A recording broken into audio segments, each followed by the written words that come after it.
Akhirnya api yang harusnya membakar kemudian menjadi dingin karena perintah Allah Subhanahu wa Ta'ala. Dingin yang dirasakan Nabi Ibrahim tidak terlalu dingin, melainkan dingin sejuk yang membuatnya selamat ketika jatuh ke dalam api tersebut dan tidak terbakar. Inilah mukjizat yang Allah Subhanahu wa Ta'ala berikan kepada Nabi Ibrahim alaihi salatu wassalam yang diperlihatkan kepada penduduk kota Babil.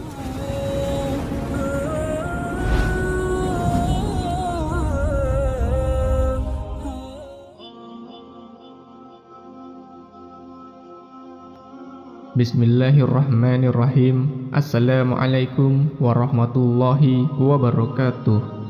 Alhamdulillahi wahda, wassalatu wassalamu ala man la nabiyya ba'da. Sahabat ashabul jannah yang dirahmati Allah Subhanahu wa Ta'ala. Di antara kisah Nabi Ibrahim alaihi salatu wassalam, beliau bertemu dengan raja yang sangat kafir yang berdebat dengan Nabi Ibrahim tentang Allah.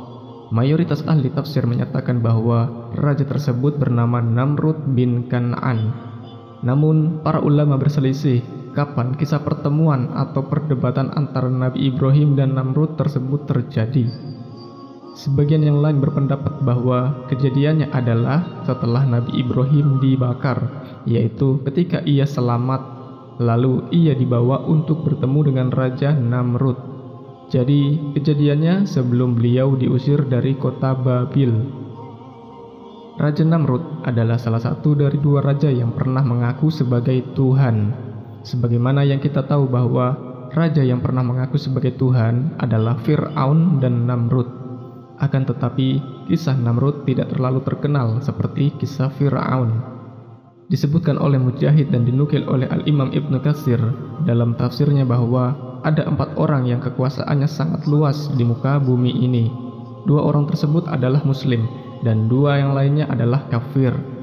2 orang muslim tersebut adalah Nabi Sulaiman alaihi salatu wassalam dan Zulkarnain.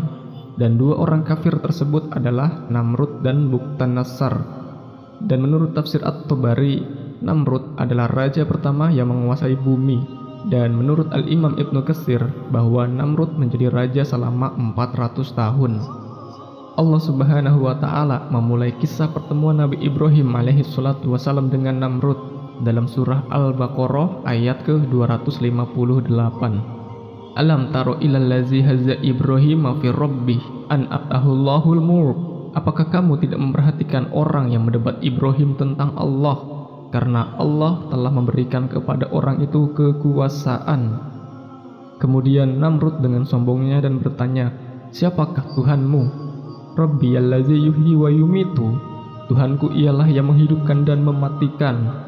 Ana uhyi wa umitu. Aku juga dapat menghidupkan dan mematikan. Dalam tafsir Al-Imam Ibnu Katsir rahimakumullahu ta'ala disebutkan bahwa Qatadah dan ulama lainnya mengatakan bahwa untuk membuktikan bahwa Namrud dapat menghidupkan dan mematikan, Namrud mendatangkan 2 orang yang akan dihukum mati. Ia kemudian menyuruh membunuh salah seorang dari keduanya dan memberikan kebebasan kepada yang lain dan tidak membunuhnya. Dan itulah makna menghidupkan dan mematikan menurut anggapannya. Lah, ini adalah jawaban yang tidak nyambung dari Namrud. Tentu ini menunjukkan kebodohan Namrud. Padahal maksud Nabi Ibrahim alaihi salatu wassalam bukanlah demikian. Namun Nabi Ibrahim tidak mendebatnya untuk menunjukkan kebodohannya. Karena susah menunjukkan kebodohan dari orang bodoh yang meyakini kebodohannya adalah ilmu dan kepintaran. Akhirnya Nabi Ibrahim berpindah pada hujah berikutnya yang tidak mungkin bisa diakalin oleh Namrud. Nabi Ibrahim alaihi salatu wassalam berkata, fa innallaha ya'ti bisyamsi minal masyriqi fa'ti biha minal maghribi. Sesungguhnya Allah menerbitkan matahari dari timur, maka terbitkanlah dia dari barat.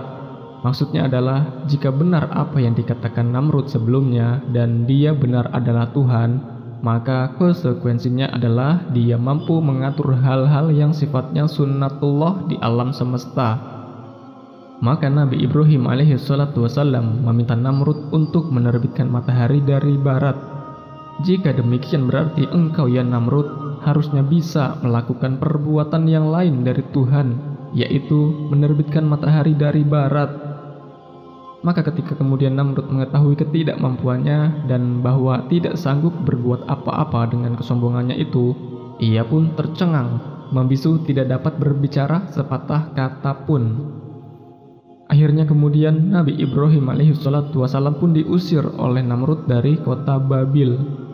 Ketika beliau tiba di pintu keluar kota, maka ia bertemu dengan Nabi Lut alaihissalam yang merupakan keponakannya. Kemudian Nabi Ibrahim pun mendakwahinya, lalu ia pun beriman kepada Nabi Ibrahim alaihissalam. Kemudian setelah diusirnya Nabi Ibrahim alaihissalam, akhirnya Allah subhanahu wa ta'ala berikan azab kepada Namrud. Sebagian ahli tafsir menyebutkan, akhirnya Allah subhanahu wa ta'ala mengirimkan seekor lalat yang masuk ke dalam hidungnya dan tinggal di dalam tubuhnya.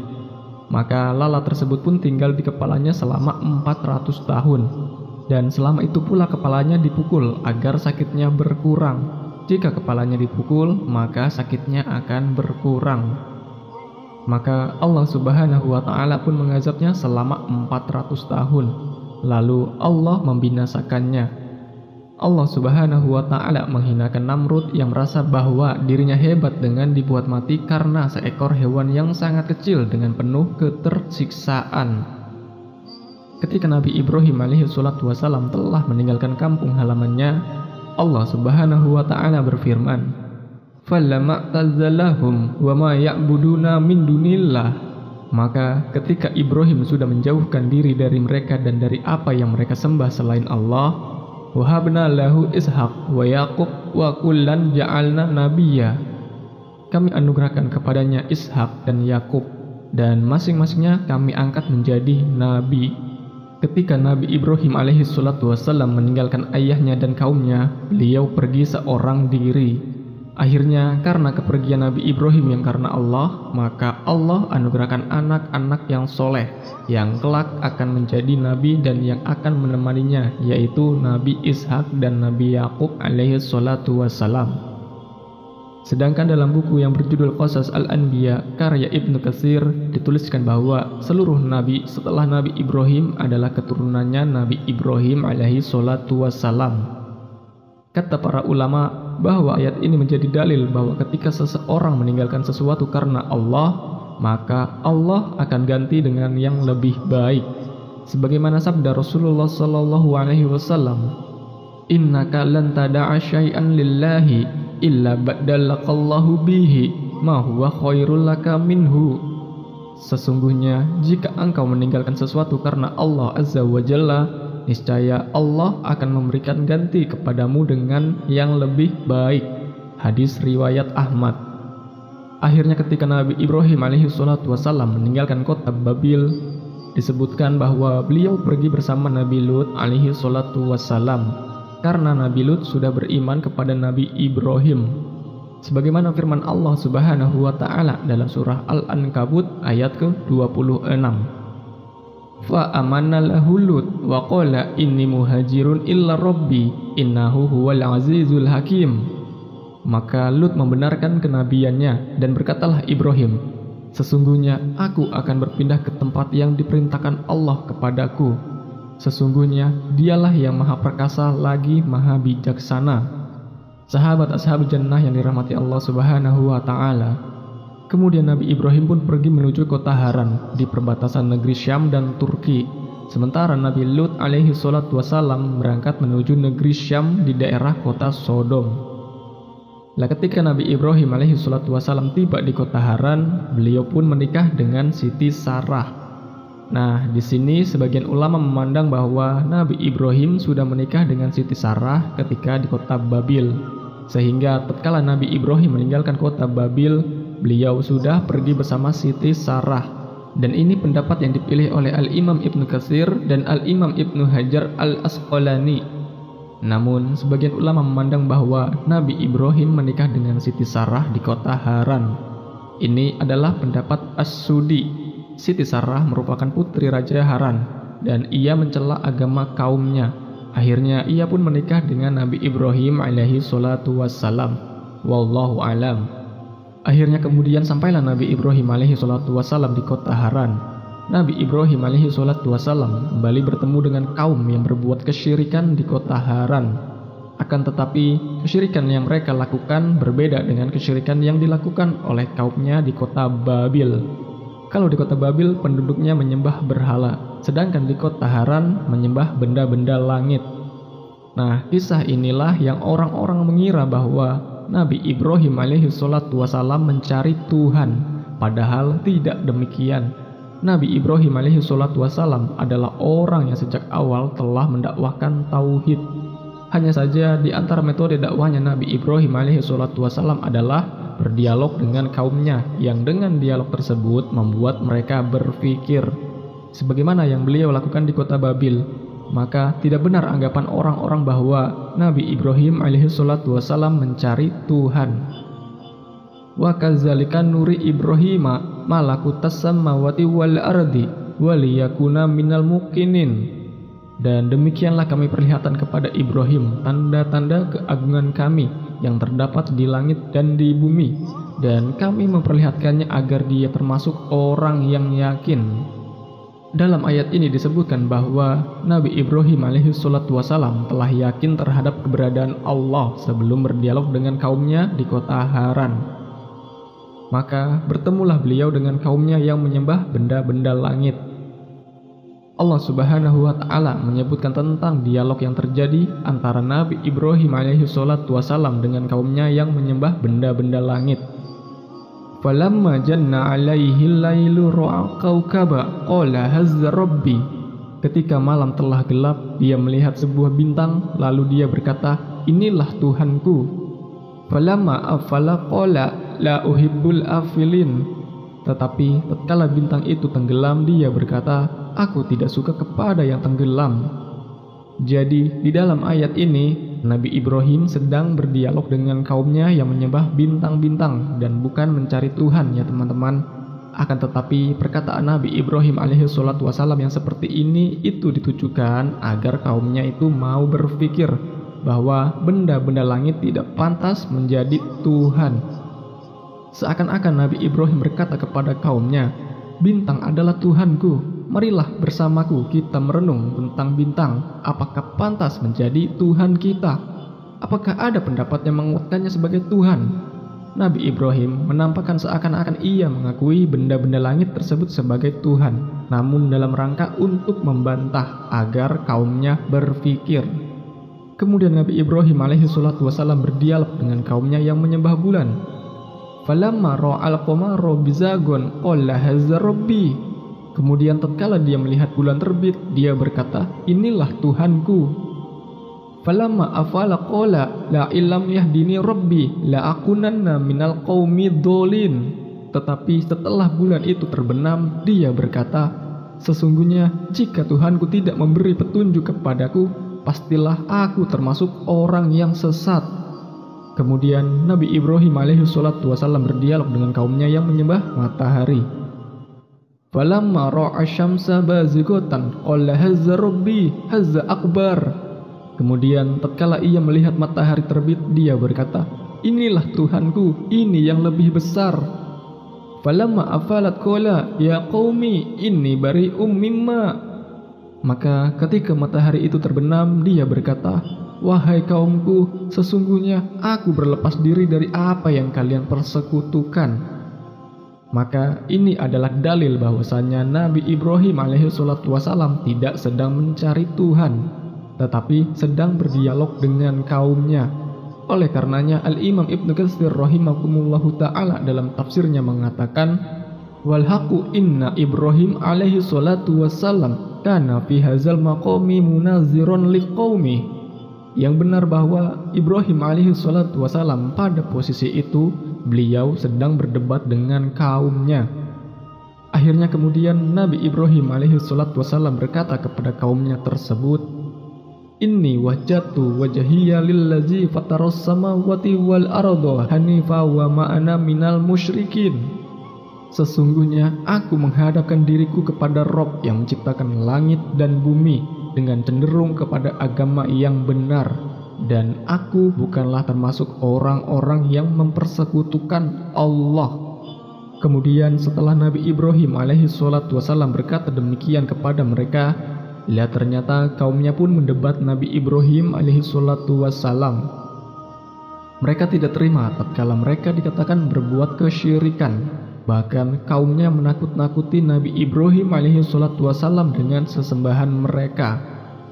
Sahabat ashabul jannah yang dirahmati Allah subhanahu wa ta'ala, akan tetapi Nabi Ibrahim alaihi salatu wasallam tidak peduli dengan perkataan dan ancaman mereka. Dan kemudian berkatalah Nabi Ibrahim alaihi salatu wasallam kepada mereka, "Atuhajunni fillahi wa qad hadan." Apakah kalian hendak membantah tentang Allah, padahal sesungguhnya Allah telah memberi petunjuk kepadaku. Wala akhafu ma tusyrikuna bihi illa ayyasya'a rabbi syai'a. Dan aku tidak takut kepada malapetaka dari sesembahan-sesembahan yang kalian persekutukan dengan Allah, kecuali dikala Tuhanku menghendaki sesuatu dari malapetaka itu. Wasi'a rabbi kulla syai'in ilma afala tatazakkarun. Pengetahuan Tuhanku meliputi segala sesuatu, maka apakah kalian tidak dapat mengambil pelajaran daripadanya? Akan tetapi karena kaumnya tidak terima dakwahnya Nabi Ibrahim, akhirnya Nabi Ibrahim alaihi salatu wasallam pun diusir oleh kaumnya dari kota Haran. Akhirnya kemudian pergilah Nabi Ibrahim alaihi salatu wasallam dengan membawa istrinya Siti Sarah dari kota Haran melintasi negeri Mesir. Lihat ternyata raja yang menguasai negeri Mesir ketika itu adalah raja yang mata keranjang, dan ia memiliki orang-orang yang mencari wanita-wanita cantik. Di dalam buku yang berjudul Qasas Al-Anbiya karya Ibnu Katsir dikatakan bahwa setelah Siti Hawa hingga zamannya Siti Sarah tidak ada wanita yang lebih cantik dari Siti Sarah. Kita tahu Siti Sarah ini perempuan yang sangat cantik ya teman-teman. Saat Nabi Ibrahim masuk ke tempat dia, daerah kekuasaannya si raja ini, diceritakan Nabi Ibrahim itu tahu, sehingga Nabi Ibrahim mengatakan kepada istrinya, yang mana ini disabdakan oleh Rasulullah sallallahu alaihi wasallam dalam sebuah hadis. Hajaru Ibrahimu alaihi salamu bisarrah fadakhala biha qaryatan fiha malikun minal muluk au jabbarun minal jabbabirah. Saat dia mendatangi salah seorang penguasa yang zalim, fakila dakhala Ibrahimu bimra'atin hiya min ahsanin nasa, maka dikatakan kepadanya, telah masuk ke negerimu Ibrahim dengan seorang wanita yang termasuk wanita tercantik. Fa'arsala ilaihi, kemudian raja ini mengirim seseorang kepada Nabi Ibrahim alaihi salatu wasallam untuk bertanya, "An ya Ibrahim, ma hazihil lati ma'aka?" Wahai Ibrahim, siapakah wanita ini yang bersamamu? Kemudian Nabi Ibrahim alaihi salatu wasallam menjawab, "Ukhti, saudariku." Summa roja'a ilaiha. Setelah Nabi Ibrahim berbicara dengan penjaga ini, dia adalah saudariku. Maka orang ini kembali dan mengabarkan raja. Ternyata laki-laki itu bukanlah suaminya. Karena kalau Nabi Ibrahim bilang kalau ia adalah suaminya, maka Nabi Ibrahim alaihi salatu wasallam akan langsung dibunuh. Saat itu Nabi Ibrahim langsung menuju istrinya dan bilang, "Faqala laha, wahai istriku, kalau penguasa ini tahu kalau aku adalah suamimu, maka dia akan membunuhku dan merampasmu dariku. Jadi kalau dia nanti bertanya, fa inna akhbartuhum annaki ukhti, bilang sama dia kalau kamu adalah saudariku. Wallahi in ala ardi mu'minun ghairi wa ghairuk. Demi Allah, tidak ada di atas muka bumi ini seorang mukmin selain aku dan engkau." Kemudian dipanggil Siti Sarah sama raja itu. Nabi Ibrahim gak bisa apa-apa. Akhirnya kemudian Nabi Ibrahim pun melepas Siti Sarah kepada raja itu. Nabi Ibrahim gak bisa apa-apa, hanya bersimpuh, mengangkat tangan, sholat dan berdoa kepada Allah subhanahu wa ta'ala agar dijaga istrinya dari tangan orang-orang yang zalim. Falamma dakhalat alaihi lam yatamalak an basata yadahu ilaiha. Ketika Siti Sarah diketemukan dengan raja, maka raja itu tidak kuasa menahan dirinya untuk menjulurkan tangannya ke Siti Sarah. Kemudian Siti Sarah berdoa kepada Allah, dan tangannya raja yang mau memegang Sarah ini tiba-tiba jadi keras kayak kayu, gak bisa gerak. Lihat bagaimana Allah jaga nabinya. Allah jaga orang-orang yang beriman. Ini salah satu penjagaan Allah Subhanahu wa ta'ala kepada wali-walinya, kepada orang-orang yang beriman. Jadi kayu tangannya keras kesakitan dia. Lalu raja ini bilang, "Udaillaha an yutliqa yadi wala adduruki." Berdoalah kepada Allah, maka aku tidak akan menyakitimu. Kemudian didoakan oleh Siti Sarah dan terlepaslah tangan si raja dan sudah tidak keras lagi. Kemudian dilihat lagi Sarah dan mau pegang lagi raja itu. Keras lagi tangannya dan lebih sakit daripada yang sebelumnya. Menjeritlah raja ini kesakitan. Kemudian raja itu minta didoain lagi dan berjanji tidak akan mengganggu lagi. Kemudian didoain lagi sama Siti Sarah, akhirnya terlepas dia dari belenggu tersebut. Kemudian dia panggil semua anak buahnya dan berkata, "Wallahi ma arsiltum ilayya illa syaiton." Demi Allah, kalian ini tidak mendatangkan kepadaku wanita yang cantik, melainkan kalian mendatangkan setan. Raja ini takut sama Siti Sarah, mau dipegang keras tangannya. Bayangkan teman-teman, perempuan apa yang dipegang terus tangan kita jadi keras? Gak ada, kalau bukan jin, ya malaikat. Ya, raja ini berpikir seperti itu. Kemudian disuruh keluarlah Siti Sarah. Karena saking takutnya raja ini sama Siti Sarah, akhirnya Siti Sarah dikasih hadiah. Siapa hadiahnya? Siti Hajar. Dan dari sinilah Nabi Ibrahim alaihissalam berjumpa dengan Siti Hajar. Mungkin sampai di sini dulu kisah Nabi Ibrahim alaihissalam. Karena kisahnya cukup panjang dan berkaitan dengan kisah Nabi Lut dan Nabi Ismail, maka akan kita lanjutkan lagi kisah Nabi Ibrahim dalam kisahnya Nabi Lut dan Nabi Ismail. Seperti perjalanan Nabi Ibrahim alaihissalam menemani Siti Hajar dan Nabi Ismail ke Mekah, yang akan kita bahas di kisah Nabi Ismail alaihissalam. Dan kemudian kisah Nabi Ibrahim menjamu tamu-tamu para malaikat, yang akan kita bahas pada kisah Nabi Lut alaihissalam. Semoga bermanfaat. Akhirul kalam, subhanakallahumma wa bihamdika asyhadu an la ilaha illa anta astaghfiruka wa atubu ilaik. Wassalamualaikum warahmatullahi wabarakatuh.